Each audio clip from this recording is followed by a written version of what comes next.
Aduh pusing. Pala otak, pala Barbie pusing. Anda ingin sukses? Anda ingin maju? Anda ingin berhasil? Ya, jangan menyerah. Tekun, giat, semangat. Seperti saya ini, nih hasilnya. Halo teman-teman, selamat pagi, siang, sore, dan malam. Sebelumnya perkenalkan, nama aku Masaya Anastasia Saputri dengan NIM 24020960001. Jadi di sini aku bakal buat video tentang rasio keuangan di mana kita mengecek ataupun menganalisis sebuah perusahaan.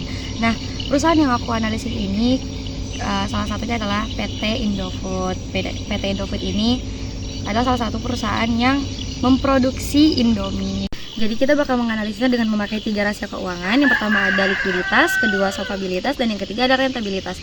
Nah, rasio keuangan ini tuh membantu kita untuk mengetahui apakah kondisi perusahaan kita tuh lagi sehat atau enggak sehat. Terus juga kita bisa ngasih saran supaya bisnis kita tuh semakin gacor.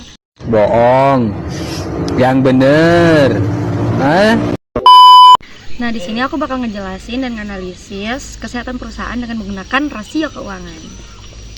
Rasio keuangan itu apa sih dan kenapa penting untuk kesehatan keuangan perusahaan? Apa ya?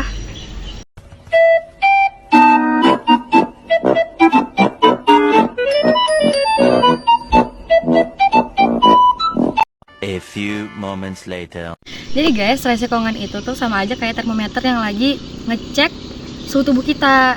Nah, kayak gitu juga dengan rasio keuangan yang dimana dia mengecek apakah kesehatan keuangan itu stabil atau enggak di dalam perusahaan.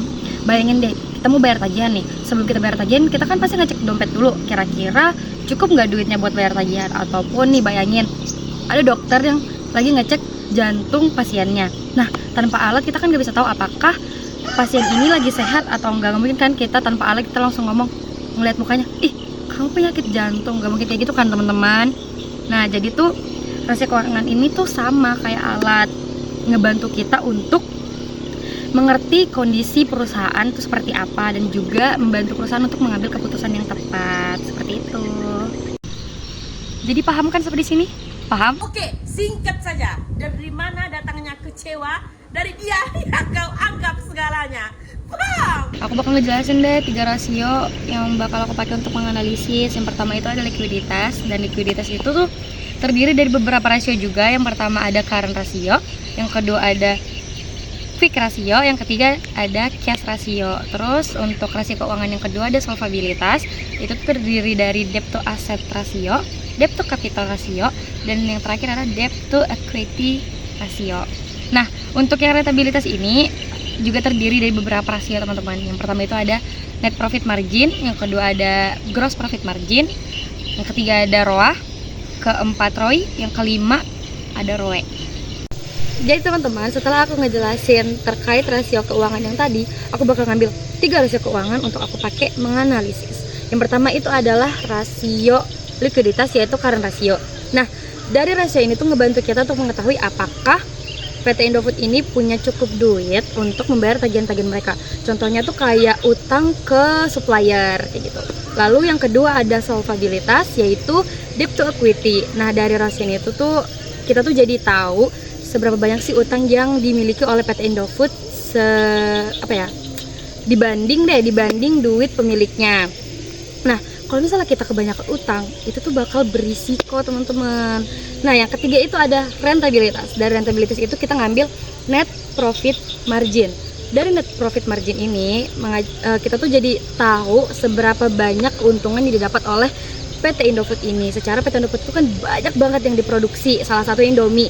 Nah, kalau misalnya mereka mendapatkan banyak keuntungan, otomatis mereka gacor mereka tuh gacor untuk menghasilkan duit. Oke, teman-teman, mungkin kita bisa langsung aja masuk ke bagian menghitung dan menganalisis dari rasio keuangan yang aku sebutkan tadi. Tapi aku capek banget tahu ngomong dari tadi. Boleh nggak kalau misalnya aku minta bantuan teman aku untuk bantu aku ngomong? Boleh. Boleh? Ya udah kalau gitu aku minta bantuan aja. 2 hours later.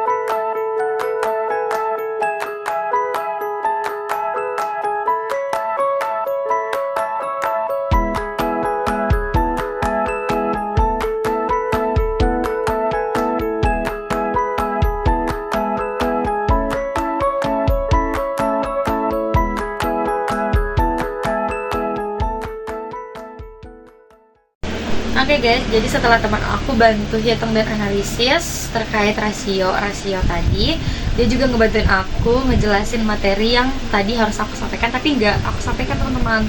Nah, jadi saran apa sih yang harus kita berikan kepada PT Indofood dan apa sih yang harus mereka lakukan dari penghitungan rasio tadi? Aku bantu simpulin ya. Oke guys, jadi kita langsung masuk aja. Yang pertama itu ada current rasio. Dari penghitungan current rasio, Indofood ini tuh masih aman untuk membayar tagihan-tagihan. Tapi kalau misalnya mau lebih kuat, mereka tuh harus nabung kas lebih banyak dulu. Misalnya kejar distributor Indomie biar bisa bayar piutang lebih cepat, atau enggak kita tuh menjual barang-barang yang udah nggak laku supaya duitnya itu bisa cair. Nah, yang kedua itu ada debt to equity ratio. Dari penghitungan tersebut, untuk utang Indofood itu tuh masih wajar lah, tapi lebih bagus lagi kalau misalnya mereka bisa bayar pinjaman bank itu lebih cepet biar tuh nggak numpuk. Nah, atau cari investor baru buat nambah modal supaya keuangan dari perusahaan tersebut itu tuh bisa stabil gitu loh teman-teman. Lanjut yang ketiga. Yang ketiga itu adalah net profit margin. Nah, dari penghitungan tersebut untuk keuntungannya itu tuh bagus teman-teman. Tapi kalau misalnya mau lebih kece, Oh my god! Wow!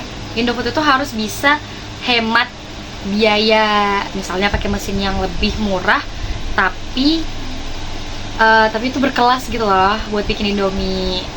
Nah, atau bikin produk baru kayak Indomie rasa premium biar penjualannya naik. Nah, keputusan itu tuh membantu Indofood tetap untung dan jadi tetap pilihan investor lain. Oke guys, jadi akhirnya kita sampai di penghujung video. Dan dari analisis keuangan perusahaan tadi dengan menggunakan rasio keuangan, kita tuh jadi tahu kalau misalnya perusahaan Indofood ini keuangannya tuh masih sehat-sehat aja guys. Terus juga perusahaan ini tuh masih punya cukup duit untuk membayar tagihan-tagihan. Utangnya juga masih oke aja dan keuntungannya juga lumayan loh. Nah, tapi mereka juga bisa mencoba untuk menabung kas lebih banyak dulu. Terus juga utangnya itu dikurangi teman-teman, dan menambah produk baru untuk apa? Untuk makin banyak cuan. Mungkin itu aja yang bisa aku sampaikan.